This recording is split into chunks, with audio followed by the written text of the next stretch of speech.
It started with something that caught a lot of people off guard around the league, but inside Allen Park, it makes perfect sense. The Detroit Lions made it clear they are not in the business of losing more pieces this offseason. According to a report from Jordan Schultz, the Miami Dolphins, now led by head coach Jeff Hafley, requested permission to interview Lions offensive assistant Bruce Gradowski for their vacant quarterbacks coach position, and the Lions blocked it. That decision tells you exactly where this organization's head is right now. This is not about ego. This is not about politics. This is about stability. It is late in the cycle. The focus in Detroit is the draft. The focus is free agency. The focus is correcting what went wrong and reinforcing what works. The Lions cannot afford another ripple in the coaching structure when they are trying to push forward. If you are building continuity, you protect it. And speaking of building, let's talk about what continues to surface as the top priority inside this building. The offensive line. Jason Garrett, who has ties to Dan Campbell, made it very clear in his recent comments, when the Lions have been at their best over the past couple of seasons, it has started up front, winning at the line of scrimmage, running the football, forcing defenses to respect play action, creating explosive plays because the foundation is solid. That is not speculation. That is identity. There were too many issues up front last season, too many moments where protection broke down, too many stretches where the run game did not impose its will the way we have come to expect. And inside that building, they know it. The expectation is that Detroit attacks the offensive line in free agency and the draft. Center feels like a real possibility in free agency. Tackle could absolutely be in play with the 17th pick. And this might not be a one-move fix. It could be multiple additions, depth, competition, insurance, because when this team is rolling, it is because the offensive line is dictating terms. Now, while the focus is on building, there is also the reality of potentially losing pieces. One name to keep an eye on is Omick Robertson. NFL insider Connor Hughes believes the New York Jets could look at Robertson as a fit. He may not be the splash headline name fans dream about, but he fits a certain mold. The Jets' current defensive structure has ties to former Lions defensive coordinator Aaron Glenn, and Robertson's versatility and competitive style fit that profile. Robertson is coming off a career year in 2024, posting a 63.3 defensive grade from Pro Football Focus. He showed he can contribute in multiple alignments and compete at a high level. For a team searching for reliable secondary help that matters, for the Lions, it presents a tough decision. Letting productive depth walk is never easy, but cap space is real, and priorities have to be clear. And that brings us to the name that keeps resurfacing in conversations, Trey Hendrickson. Paul Connor of SportsGrid floated the idea that Detroit could pursue Hendrickson in free agency, projecting a 2-year, $50 million deal. On the surface, adding an edge presence opposite Aiden Hutchinson makes sense.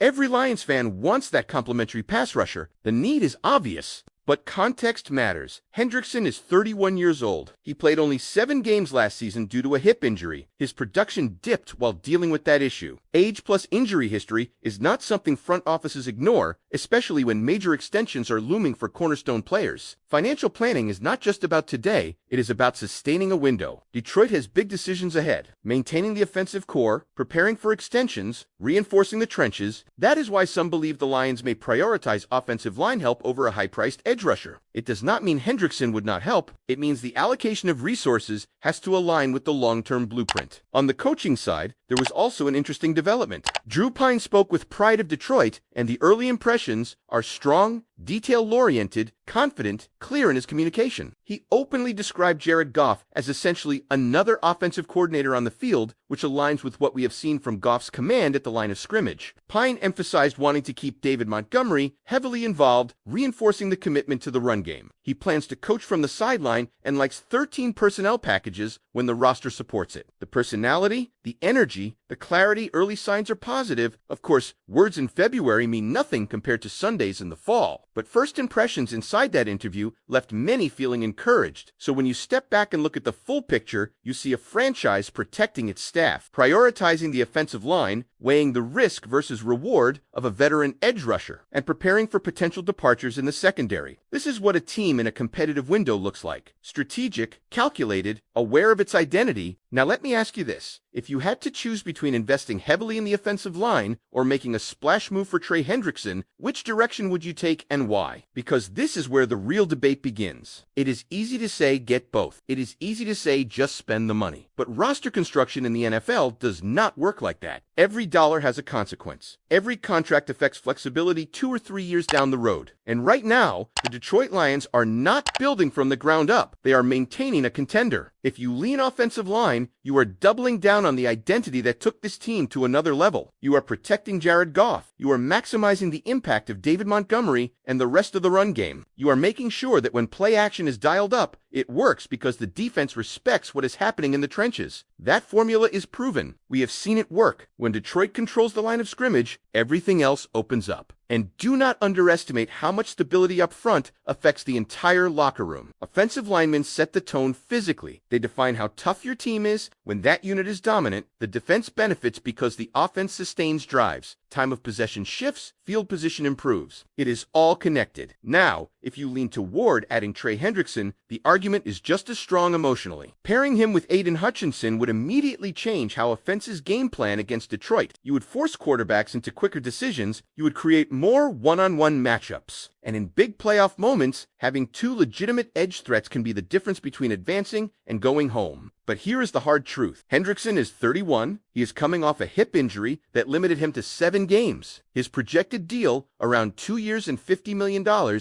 is not small. Even if that number feels reasonable compared to some elite contracts around the league, it is still a commitment. And when you have to think about future extensions and maintaining depth, you cannot ignore that. There is also the Omick Robertson factor. If the New York Jets make a real push, and if Aaron Glenn sees him as a system fit, Detroit could lose a versatile defensive back coming off a career year. That creates another subtle roster ripple. Do you allocate money to retain depth in the secondary, or do you allow departures and trust the draft? This is what contenders deal with. You cannot keep everyone. You cannot chase every headline name. You have to prioritize, and then there is the coaching stability element. Blocking the interview request for Bruce Gradowski signaled something important. The Lions believe continuity matters right now. They are not willing to disrupt preparation for the draft and free agency by losing more voices in the room. That speaks to focus. It speaks to urgency. Drew Pine's early impressions also play into this. His belief in Goff's command, his desire to keep Montgomery central to the offense, his emphasis on detail. If the offensive philosophy remains grounded in physicality and balance, reinforcing the offensive line becomes even more logical. You do not talk about loving 13 personnel and then ignore the trenches. The messaging and the potential roster moves are aligned. And let's not ignore the emotional side of this conversation. Fans want splash. Fans want to see a headline that says Detroit landed a premier edge rusher. It feels aggressive. It feels like going all in. But sometimes the most aggressive move is reinforcing your strength instead of chasing what looks flashy. So now we are at the crossroads. Protect the foundation or swing for a high-profile addition, maintain cap flexibility, or push chips forward for immediate defensive impact. Trust a draft for edge help, or invest real money in a veteran. That is where this front office earns its reputation. Drop your thoughts below. Would you prioritize rebuilding and strengthening the offensive line first, or would you take the calculated risk on Hendrickson to elevate the pass rush right now? And if Robertson walks, how much does that change your strategy? And here's the layer that makes this even more fascinating. Timing. The Lions are not a rebuilding team trying to accumulate assets. They are a team in a competitive window. That changes how you evaluate risk. When you are building from scratch, you can afford to take long-term swings. When you are competing now, every move has to serve both the present and the near future. Look at the offensive line discussion again.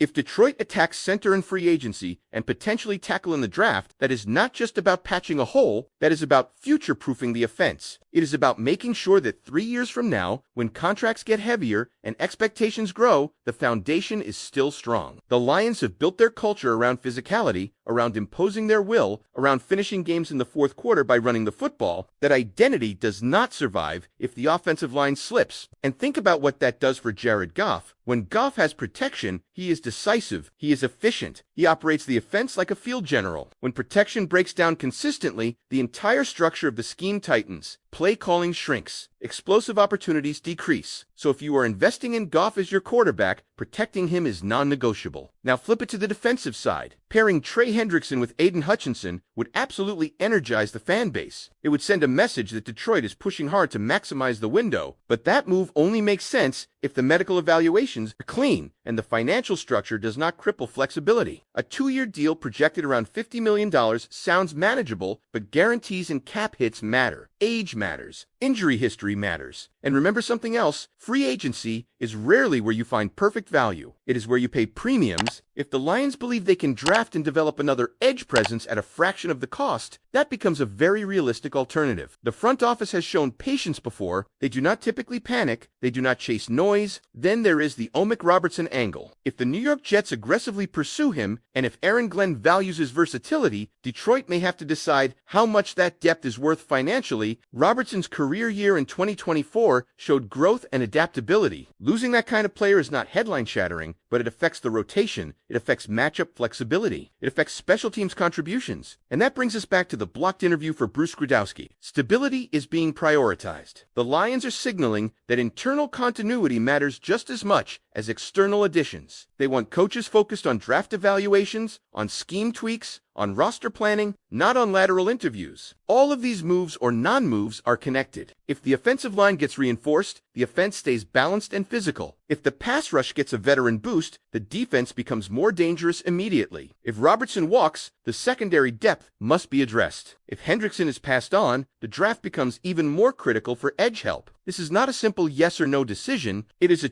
And here's the bigger question that sits above everything. Do you trust the Lions' current blueprint? Do you trust that sticking to the identity, run game, trenches, discipline, continuity is enough to push them further? Or do you believe this is the moment to make a bold splash and try to tilt the balance dramatically? Because what happens this offseason will shape not just next season, but the next several. So I want to hear from you. If you were in that front office chair, knowing the cap constraints, the injury risks, and the long-term contracts coming up, what is your first call? Offensive line reinforcement, big-name edge signing, retain key depth pieces, or a completely different move that no one is talking about yet? And let's take this one step deeper, because the difference between a good offseason and a great one often comes down to discipline. It is tempting to react emotionally to what happened last season. When protection falters in key moments, the instinct is to fix it aggressively. When the pass rush disappears at times, the instinct is to go by the biggest available name, but the Lions front office has not built this roster emotionally. They have built it strategically. If they double down on the offensive line, that tells you they believe their formula works. It just needs reinforcement. That means trusting that when the trenches are dominant, everything else falls into place. It means betting that continuity, chemistry, and physical dominance are still the core of their championship push. And if they choose not to pursue Trey Hendrickson, despite the obvious appeal of pairing him with Aiden Hutchinson, that would not be hesitation. That would be calculation. It would mean they believe the draft offers a more sustainable path to improving the pass rush. It would mean they are weighing age, injury history, and cap structure more heavily than the short-term splash. That is maturity as an organization. The same applies to the secondary. If Omick Robertson draws serious interest from the New York Jets and Detroit allows him to walk, it does not necessarily signal weakness. It could mean they believe in internal development or incoming draft talent.